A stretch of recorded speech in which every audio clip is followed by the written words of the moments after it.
ஆனால் இதுக்கப்புறம் பண்ண போகிற எக்ஸ்பிரிமெண்ட்டை தயவு செய்து யாரும் வீட்டில் செஞ்சு பார்க்காதீங்க. இந்த எக்ஸ்பிரிமெண்ட்டுக்கு நம்ம இந்த மாதிரி ஒரு பழைய சைக்கிள் பெல்லு ஒன்று எடுத்துப்போம்.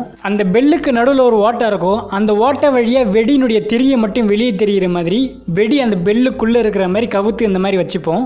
இப்போ இந்த வெடியில் நெருப்பு வைக்கும்போது என்ன ஆகுதுன்னு பாருங்கள்.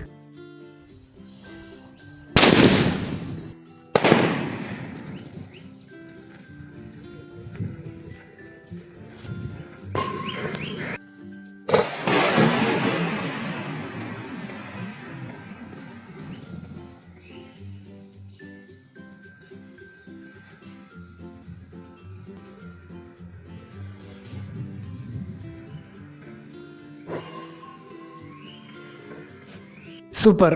இந்த வெடி வெடித்த உடனே அந்த பெல்லு மேலே போயிட்டு கீழே வந்த வீடியோவில் இருந்த டைமிங்கை வச்சு கால்குலேட் பண்ணி பார்க்குறப்ப அந்த வெடி வெடித்த உடனே அதிலிருந்து ரிலீஸ் ஆன 32 ஜூல்ஸ் எனர்ஜி அந்த பெல்லு மேலே ஆக்ட் ஆகி மணிக்கு 105 கிலோமீட்டர் வேகத்தில் புறப்பட்டு 144 அடி உயரத்தை வெறும் 3 செகண்டில் அச்சீவ் பண்ணியிருக்கு. ஓகே, இப்போ எப்படி நம்ம வண்டி ஓடுதுன்ற கான்செப்டுக்குள்ளே வருவோம். நம்ம பைக் என்ஜினுக்குள்ளே இருக்கிற பிஸ்டன் மேலே கீழேன்னு போயிட்டு வந்துட்டு இருக்கும். அப்படி அந்த பிஸ்டன் கீழே போகிறப்போ இன்லெட் வால்வ் வழியா கார்பரேட்டர்லேருந்து காத்தோட சேர்ந்து பெட்ரோலும் உள்ள வரும்.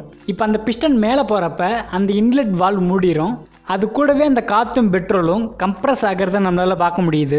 அது கம்ப்ரஸ் ஆகிற அதே நேரத்தில் ஸ்பார்க் பிளக்லேருந்து வந்த ஸ்பார்க்கால் அந்த பெட்ரோல் எரியும். அப்படி கம்ப்ரஸ் பண்ணப்பட்ட பெட்ரோலை எரிக்கிறப்ப என்ன நடக்கும்னா, எப்படி வெடி மருந்தில் பேப்பர் சுற்றி நெருப்பு வைக்கும்போது அது வெடித்து நம்ம பெல்லை மேலே கொண்டு போச்சோ அதே மாதிரி இப்போ என்ஜினுக்குள்ளே கம்ப்ரஸ் பண்ணி வச்சிருக்கிற பெட்ரோல் எரிஞ்சு டம்முன்னு வெடித்து பிஸ்டனை ரொம்ப வேகமாக கீழே தள்ளிவிடும். அப்படி அந்த பெட்ரோல் வெடித்து அதுலேருந்து ரிலீஸ் ஆகிற ஃபோர்ஸ்ன்றது நம்மளுடைய பிஸ்டனை இன்ஜின் சிலிண்டர் 4-5 தடவை மேலே கீழே போயிட்டு வர்ற அளவுக்கு ஈக்குவலாக இருக்கும். ஆனால் என்ஜினுக்குள்ள என்ன நடக்கும்னா, அந்த பிஸ்டன் கீழே போயிட்டு மேலே வர்றப்ப எக்ஸாஸ்ட் வால்வ் ஓப்பன் ஆகி அது வழியாக புகை வெளியே போகும். திரும்பவும் பிஸ்டன் கீழே போகிறப்ப பெட்ரோல் உள்ள வரும், கம்ப்ரஸ் ஆகும், வெடிக்கும், புகை வெளியில் போகும். இந்த மாதிரி இந்த ப்ராசஸ் திரும்ப ரிப்பீட் ஆகிட்டே இருக்கும். இப்படி தான் பிஸ்டனுடைய லீனியர் மோஷனை கிராங்க் ஷாஃப்டை யூஸ் பண்ணி ரொட்டேஷனல் மோஷனாக மாற்றுறாங்க. அப்படி மாற்றப்பட்ட அந்த ரொட்டேஷனல் மோஷனை கியர், பெல்ட், செயின்லாம் யூஸ் பண்ணி டயரோட கனெக்ட் பண்ணியிருப்பாங்க. அப்படிதான் நம்ம பைக்குன்றது ஓடுது.